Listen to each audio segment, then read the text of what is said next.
बात को जानने की कोशिश करते हैं कि आखिर ज्यादातर मसीही इस बात से ठोकर क्यों खाते हैं। आखिर गोश्त ही तो है।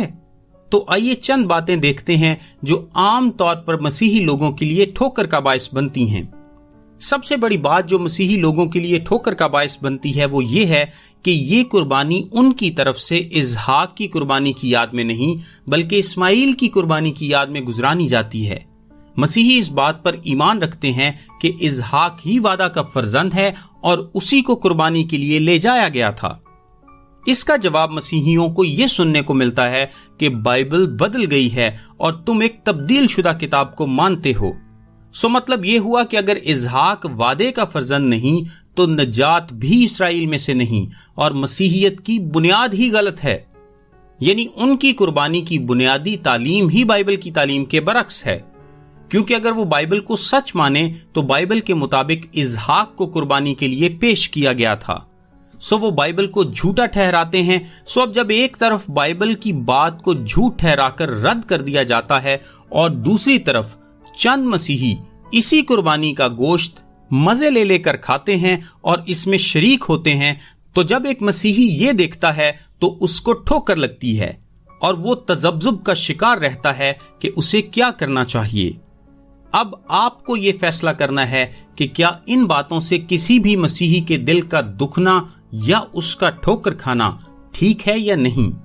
और यकीन करें बाज मसीही इस हद तक सादा हैं कि उनको आसपास से सुन सुनकर ये बातें सच लगना शुरू हो जाती हैं।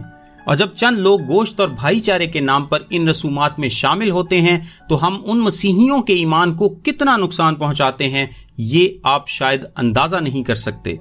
दूसरी बात यह है कि कुर्बानी उनकी खास मजहबी रस्म है और पहला कुरिन्थियों 10:18 आयत में लिखा है, क्या कुर्बानी का गोश्त खाने वाले कुर्बानगाह के शरीक नहीं। यानी जो लोग बुतों की कुर्बानी में शरीक होते थे वो उनके ईमान में शरीक होते थे और उन तमाम रसूमात की तौसीक करते थे। इसी तरह जो लोग आज कुर्बानी में शरीक होते हैं वो उन तमाम अकायद में शरीक होते हैं जो उन लोगों के हैं।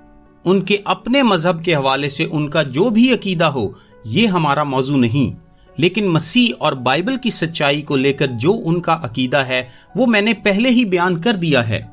और खास तौर पर यीशु की जात को लेकर जो उनके अकायद हैं वो बाइबल के मुताबिक नहीं हैं। वो यीशु को ना तो खुदा का बेटा मानते हैं, ना नजात दहिंदा और ना ही नबी से ज्यादा उसको अहमियत देते हैं। सो जब आप कुर्बानी में शरीक होंगे तो उन तमाम अकायद की भी तौसीक करेंगे जो वो आपके बारे में रखते हैं। 22वीं आयत में लिखा है, क्या हम खुदावंद की गैरत को जोश दिलाते हैं? क्या हम उससे जोरावर हैं? पौलुस यहां मसीह के बदन की शराकत की मिसाल इस्तेमाल करता है। 16वीं आयत में लिखा है, वो बरकत का प्याला जिस पर हम बरकत चाहते हैं क्या मसीह के खून की शराकत नहीं? वो रोटी जिसे हम तोड़ते हैं क्या मसीह के बदन की शराकत नहीं? क्या मसीही किसी गैर कौम के लोगों को मसीह के बदन में शरीक होने की दावत दे सकते हैं जब तक कि कोई मसीह पर ईमान लाकर उसे अपना निजात दहिंदा कबूल ना कर ले? सो इसी तरह मसीही भी गैर अक़वाम की मजहबी रसूमात में शामिल नहीं हो सकते, क्योंकि मजहबी रसूमात में शामिल होना उनके ईमान में शामिल होना है। और याद रखें पहला पतरस 2:16 आयत में लिखा है, और अपने आप को आजाद जानो मगर इस आजादी को बदी का पर्दा ना बनाओ बल्कि अपने आप को खुदा के बंदे जानो। मुआशरती तौर पर आप जरूर मिलजुल कर रहें ताकि मसीह का किरदार उन पर जाहिर हो। उनसे मोहब्बत रखें लेकिन खास मजहबी रसूमात का हिस्सा ना बने, क्योंकि आप बहुत से मसीही लोगों के लिए ठोकर का सबब बनकर और मसीह के खिलाफ गुनाह करके किसी गैर ईमानदार को मसीह के लिए नहीं जीत सकते। इस सारे मसले को आपके लिए मजीद आसान बना दिया गया है। मारूफ इस्लामी मजहबी स्कॉलर्स और एक बहुत बड़े फिके का कहना है कि कुर्बानी खास इस्लामी रस्म है और गैर मुस्लिम को इसका गोश्त देना हराम या नाजायज है।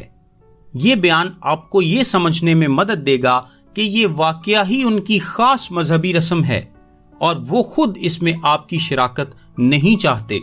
आपको गोश्त सिर्फ वो देगा जो इस असूल से नावाकिफ है या इस बात को तस्लीम नहीं करता।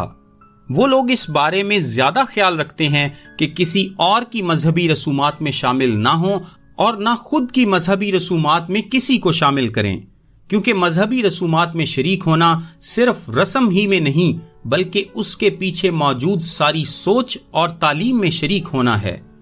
پہلے کرنتھیوں 10:31 میں لکھا ہے، پس تم کھاؤ یا پیو یا جو کچھ کرو سب خدا کے جلال کے لیے کرو، اپنے ہی مسیحی بھائیوں کے لیے ٹھوکر کا سبب بن کر، چاہے وجہ کوئی بھی ہو، اور کلام مقدس کی تعلیم کے برعکس قربانی میں شریک ہو کر آپ کیسے خدا کے نام کو جلال دیں گے، یہ بات میری سمجھ سے بالاتر ہے۔ خدا آپ کو برکت دے، آمین۔